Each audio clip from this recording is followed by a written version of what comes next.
So hello and welcome to TechGuidingHub YouTube channel. So in this video we are going to do the unboxing of the best back cover for Realme 2 Pro smartphone under 500 rupees. So let's get straight into the video and start the unboxing. But before going into the video, don't forget to subscribe our channel and also do like this video.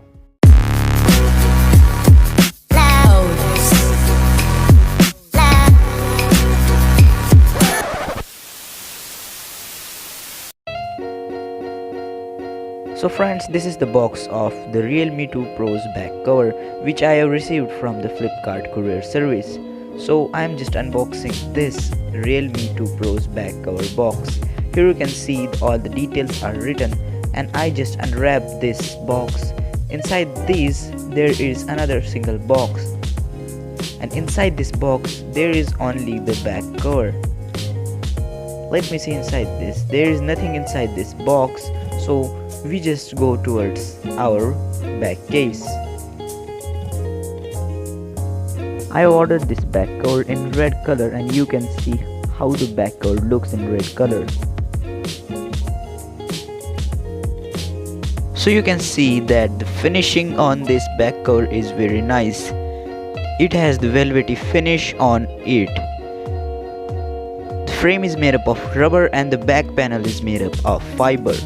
You can see inside the textured finish, and at the back side there is the finger ring holder, which is very useful for holding the smartphone with a absolute grip, and you will never fall your smartphone with this ring holder. And the placements of the camera and the fingerprint are also right. And also there is one feature, it also supports a stand. Here you can see that we can put this on the landscape view with the help of that stand, and also we can put this in the portrait view with the help of this stand. Overall, the build quality and the finish on this back cover is very nice and feels very luxurious. I have also ordered this in black color. Here you can see that how the black color looks like, but my personal favorite is red color. You can also check out this black color. And thanks for watching our video. That's it for today. Please subscribe to our channel to watch latest tech videos. Goodbye.